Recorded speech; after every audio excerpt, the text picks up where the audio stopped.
Yo, what's up? Yo, what's going on, bro? How you feeling? I'm all right. How are you? How was your day? Man, it was cool, man. I'm a little tired, man. I'm Really? blessed, but I feel like this daylight savings is kind of beat me up a little bit. I know it's an hour difference, but it just kind of throws my shot clock off a little bit. You know what I'm saying? Where I Yeah. would normally be ready to get those shots up, it's like, because I try to go to bed at like 8:30, 9 o'clock, right? But I get up at like 3 in the morning. Um, and so it just that shift, it just pushes everything back because you used to being on just a different time clock mentally. So, Yeah. I'm making it through though. How you doing, my boy? I'm good, man. The when I was asleep didn't really affect me too much. Mm-hmm. But I mean it affected my students. I had like half the class sleep, that Monday yesterday. Oh, for Um, real? Today I only had 2 kids sleep, so it wasn't that bad. But I mean overall I'm good, man. Everything's good. Okay. Yeah, that's dope. That's dope. How was your weekend? How did everything go? Everything is good. We were just celebrating Zora's birthday for with a few of her friends. Mm-hmm. We had went out somewhere. We had drinks and food, and it was like a little arcade. It was cool. Okay.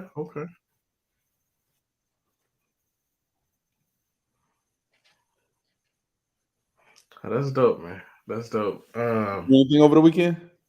Oh man, I spent some time with my daughter. Uh, And then I went and kind of turned in some of my military stuff and worked on that. And I'm in the process of getting out. I was kind of weighing staying in.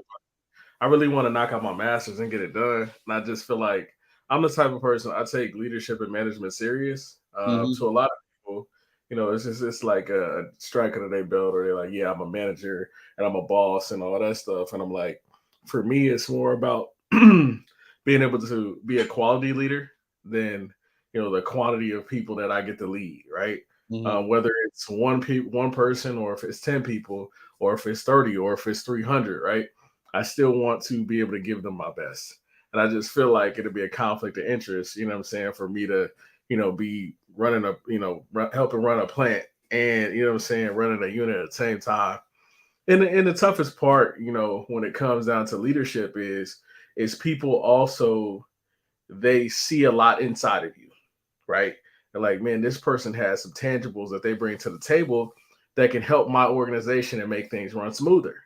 Hmm. But one of the biggest issues that I typically find is it's like they'll put all the weight on you, right, to perform, right, and that takes time because they're not seeing the you that you built up in the dark. You know what I'm saying? They're Hmm. not seeing that person. They're not necessarily understanding that energy and that to turn things around it takes time. And I get it. I get to a point where I'm gonna make it happen, but at the same time, I'm like I need a little bit of grace and understanding. You know what I'm saying? And Hmm. so sometimes the military doesn't necessarily provide that, right? It's in a lot of aspects, it's a wonderful thing that they add a lot of pressure, right? They're Hmm. like, we get after it, right? But the problem is you get in that cycle of always having to get after it. And for me, I thrive in that environment. Like I really love doing that, right? And so for me, when I'm out here, like trying to get after it and doing all those things, it kind of makes things tough because I'm like, I can't maintain that momentum in my regular life. Hmm. Life doesn't necessarily move like the military does. Hmm. Now, do they provide you with excellent discipline that you can create systems and procedures out in the civilian world and grow and do all those things? Yes, that's reflected in the podcast. But Hmm. those things can be really tough. Speaking about money and leveling up. Today's topic, we are talking about taxes, right? Um, and understanding your tax return. We're gonna talk about options for your tax return, what to do with it, what to not do with it, and then planning for future tax returns. So when you came up with this topic, I know you was probably thinking about taxes right now in the immediate. Everybody getting their taxes. We don't want to blow them before we get them. So Sean, go ahead and lead us off.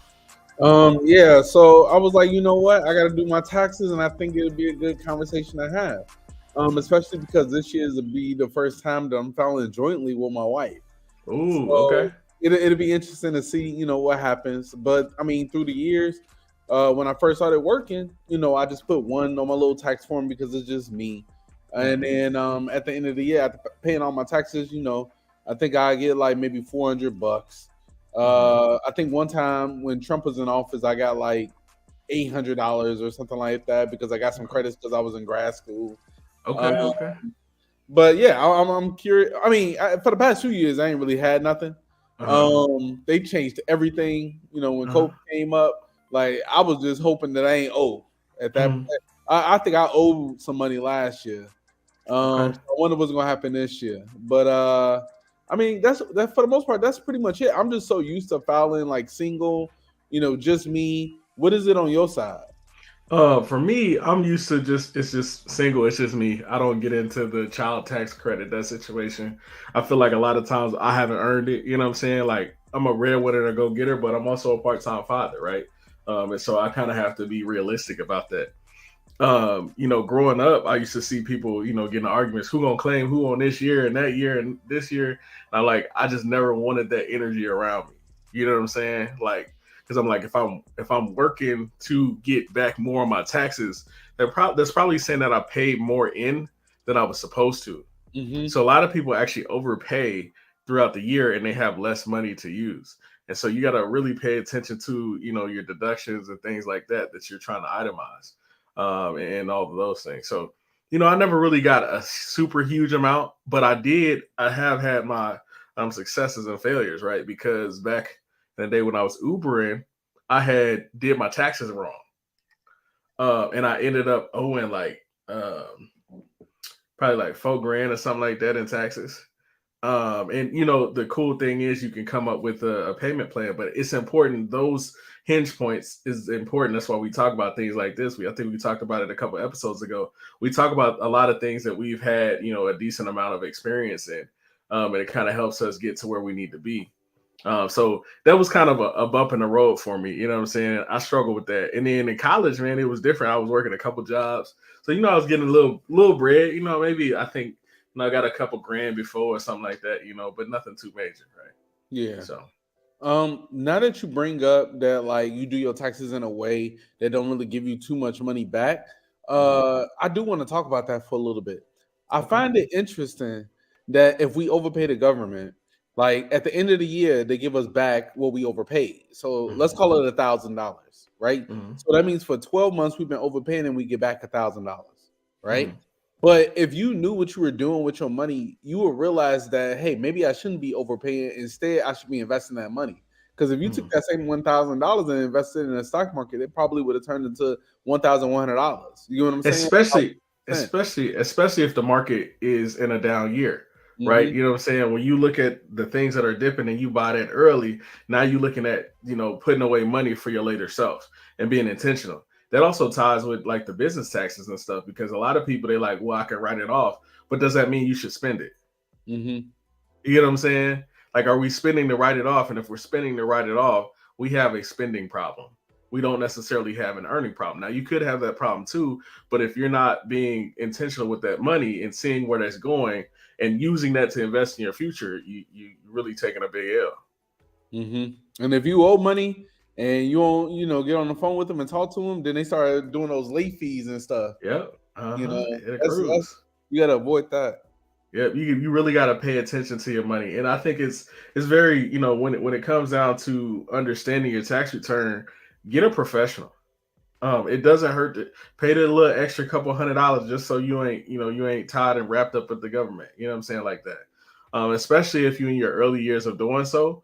It can make it very complicated. You're like, okay, well, I know how to do this. I can do this. I looked at this tax professional, this tax guru on Facebook and Instagram. He told me to get an LLC and all that stuff. And then you end up getting yourself in a bond that you can't get yourself out of. So be intentional. And, through the military, they have a bunch of actually free taxes where you can get your taxes done for free.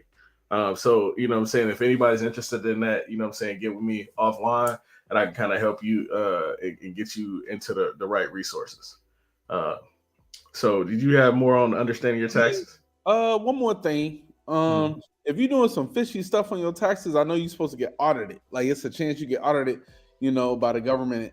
I've never been audited. I never did nothing fishy. So I don't know what that process is like, but like you said, get a professional to do it. You don't really got to worry about too much. Mm-hmm. Yeah, it's a lot of people, I think, and that's the interesting part is with the IRS on such a hiring craze, it might change a lot of things. And you got a lot of layoffs in Silicon Valley, so you might find some of them going into, the IRS, on that tax tip just because they want to understand, how money works and all those things. So, really watch out and play things, straightforward. And so this leads to, our next topic or our next point is options for using your tax return. So you getting that tax return, how we gonna use it? How we gonna put it in motion to help us, set us up, And when we look at this, first of all, I want to address paying off debt. Okay. And I had a family member who, they reached out to me. They was like, okay, what you know about, debt and paying stuff off and credit scores and stuff like that. And I was like, well, do you have anything outstanding? Like, well, a medical bill, but I ain't paying that. And I was like, well, here's the problem. That's going to affect your credit later if you don't pay that medical bill off. Figure out a way, especially while you have a paycheck coming in. I think a lot of times one of our biggest pitfalls is we're not intentional while we up. We up, so we just think we're going to be up completely, while when we up, we should be stacking to stay up and to make it to that next level. And that was one of the things where so honestly, right before the podcast, I was taking a nap because I was exhausted. But I had planned on, doing my laundry. I had planned on, doing a couple other things that was going to put me ahead for the week, because tomorrow, I wanted to, have some leisure, you know what I'm saying? And I was going to put it off till tomorrow, but the problem is that leisure was going to take over that time that I was going to do laundry, that kicks it, even further. Now it's bleeding into my meal prep. Now it's bleeding into other things, right? And so, my thing is I decided, I'm like, okay, get it done now. So right now I got the load of laundry in, while I'm doing a podcast. I get off, boom, I'm a little tired, trying to prepare for the next day, but I'm going to be intentional and make those things happen. Paying off debt is the same way. Look at that debt. Look at it like, okay, I need to own this and take care of this. Not only does it help you financially, but it helps you psychologically. Because, a lot of times we don't see the psychological pain until things aren't exciting anymore. Until they start to calm down and like, man, now I really can't pay these bills. I can't tell you how many times back in the day, I used to go out, turn up with the boys, I'm like, I'm going to get a check next week. I already worked for the check. They owe me my money. Then the whole week we beans and rice in it, ramen noodles it up because I was irresponsible. And so we have to constantly, and I constantly have to remind myself, okay, we got goals and we got debt and we need to get that out of the way. So that way we can also lean into, putting money into the stock market, building up that emergency savings, right? I look at debt and emergency savings as a same time thing. What I do is I build up my emergency savings while I'm paying off debt, right?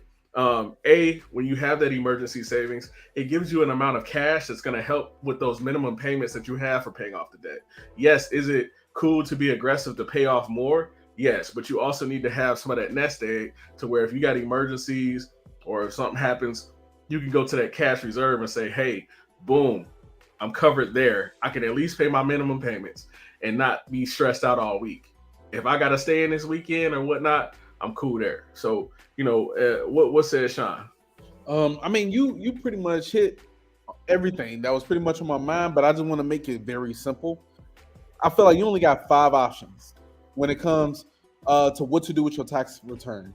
So your first option is to save money, right? Maybe you don't have $500 in the bank in your savings or $1,000. You need to do that. Your next option is to pay off some debt. Maybe hit a credit card, right? Hit some personal debt that maybe you owe your mama. You owe your mama $200 or a friend $100, or your uncle $50. Just go ahead and pay them off. You can also give. When I used to get my tax returns when I was back in EIU, I didn't really know what to do with the money because I had savings. So I was like, I'm gonna give it back to the church. So often my tax returns when I was at EIU, I used to take my entire tax return and give it to the church. Okay. You said what now? No, I said that's dope. I said, okay. Oh yeah. I used to do that when I was in college because I was like, I'm good. The next option is to buy assets. So you could buy, some stocks. You can buy some crypto. You can buy some gold. You can get into some real estate. You can buy bonds. You can get CDs. You can buy an asset. You can buy something that generates some cash. Maybe you want to start a business, right? Maybe you want to make your own T-shirts for the YouTube channel. I don't know. You want to do something. You can take that money and start your own business. And then the last option is to buy liabilities. It's not my favorite option of the 5, but you can. You can go use it and buy a car. You can go use it and buy some clothes. You can go use it and buy a new phone. But at the end of the day, did you do the other 4 options before you did the 5th one? Yeah, that's huge. And it gets to the point where it's like, treat yourself. A lot of times liabilities sounds like a horrible word. But, kids, they're liabilities. You're responsible for them, right? Cars and vehicles, they're liabilities. But if you got yourself to a state where you've been grinding, you've been putting in the work, sometimes a liability can propel you forward, right? Having a vehicle and you're in an area where you need a vehicle to get around that can help you propel you forward. Having a nicer vehicle, right? Because you grinded to get to the level that you're at can help you out, going forward. I think a lot of people, when we talk about finance, people get too rigid. Don't do this, don't do that, beans and rice.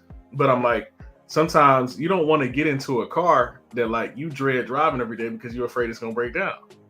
Or something that, you're like, this ain't smooth. I'm going to always have car trouble and always have issues. Maybe that might not be the route for you. We're not saying go scorched earth and, be super strict on yourself. We're saying have balance in everything that you do. So that balance can take care of you. So did you have any more conversations for the options for using your tax return? I mean, you can buy necessities like food. Yeah. But that's not it. Yeah, hey man, make sure you eating out there, G. Don't be out here starving because you ain't pay your taxes, right? Or you ain't get a lot of tax return. And I think that leads, gracefully into planning for your future tax returns. When you're planning for your future tax returns, we want to think about setting goals for the future, right? The farther you can set your goals out, the closer you'll get to them, right? Because then you can look at the baby steps of how I need to get there, right? Maybe it comes down to looking at your taxes and paying a little bit less. So that way you may not get a lot on the back end, but you can invest it early. We talked about this earlier, right? Setting those financial goals. Hey, I want to get a car.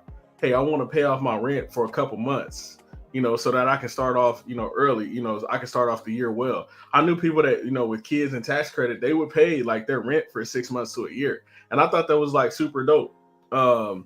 Just because they have that, that setup and it's something that they don't have to necessarily worry about.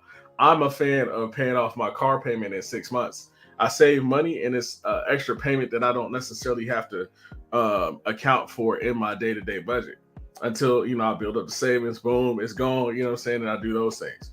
So think about, creative ways that you can use those your future tax return to leverage your future. Sometimes, we have to exercise patience, to where we don't get to the point where we have to exercise patience to where we don't start buying things in a moment that might work out for us later. Right? When we talk about planning for future tax returns, hey, maybe you stash your money away for Black Friday and for Christmas, so you can relieve that burden of putting that money on your credit cards, etc. So that can help you out as well. And then creating a plan, for just, a lot of it starts and end with goals, right? If you have a goal, we can manage it, right? And if we can manage it, we can measure it, right? And that's where, that importance of just locking in and locking down on your goals and doing those things, that helps out a whole lot. What do you have for planning for your future tax returns, bro? Yeah, I do the same thing. First of all, when I create my goals in the beginning of the year, like in January, I never consider a tax return in my plans because I never know how much I'm going to get back. Yeah. So Okay. I feel like your tax return is more like the cherry on top, and it just helps you get ahead of your goals. If you're able to get some money back, like for instance, me and Zora, it's been what, 6 months? I think 6 months. Let me see. August, September, October, November, December, January, February, March. Okay, so like 7 months that we've been married and we still haven't went on our honeymoon yet. So like we would use that money to go on our honeymoon. By the way, my passport yesterday telling me something about to be around the world. Okay, big dog. Okay, I see. But like that's part of the the goal. Like our goal was already to save up to be able to go travel. But now depending on how much we get back, it just might push us to be able to accomplish our goal even faster. Okay, I'm with it. That's huge. And when it comes down to it, you talked about looking at it as the cherry on top. I think that's one thing in our culture that we have to look at our money as, hey, this extra is the cherry on top. What we gonna do with that cherry?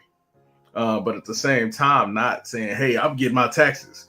Like, because you see all the rage of I'm getting my taxes. Woo, throw that extra. I want 5 extra chicken wings. You know what I'm saying? And the banter is awesome and it's funny because it kind of comes from a situation, but sometimes it comes from a situation where you over leveraged. Because a lot of people, especially in our communities, they will have children on the intention of having more during tax time. It's like, okay, well, I'm gonna get more back on my taxes, but you also have to pay more over the lifetime of those extra kids. So be very intentional, you know what I'm saying, and make sure that you're managing that. Okay, maybe I don't need 5 kids. Like, you got to think about, okay, am I gonna struggle with these 5 kids? Maybe I don't need to be like Nick Cannon. You know what I'm saying? Like, maybe I ain't go see all them kids and all them babies. You know what I'm saying? I mean, to each their own, but you got a little more freedom when you ain't got 4 or 5 kids, running around. You know what I'm saying? Hey, them kids different nowadays, bro. Like, I go into work, they be like, hey, I'm about to get me some new shoes next month. I'm like, how you know that? They're like, my mama tax return should be coming. So I know she gonna give me some shoes. I'm like, how you gonna count your mama's money? Bro, they know it like clockwork, man. Kids they're crazy smart. And they've been doing it for years, you know what I'm saying? I was just never like younger. I didn't really have a concept of that, you know what I'm saying, when I was that age, but now they see it all over social media. Yeah. They probably got it on kids, TikTok, and everything, bro. So yeah, fam. Did you have anything else for the planning for future tax returns? No, that's pretty much it. Okay, dope. I think it's just when we brought up this episode, it was one of those things where we want y'all to be intentional about your money across the board, right? So since it's tax time, be conscious of what you're spending your money on. Be conscious of how you're spending your money throughout the year, and take care of your money, and it will take care of you. Without further ado, we appreciate y'all. I'm Tommy. I'm Shawn. And this is Bag Talk 101. Y'all take care.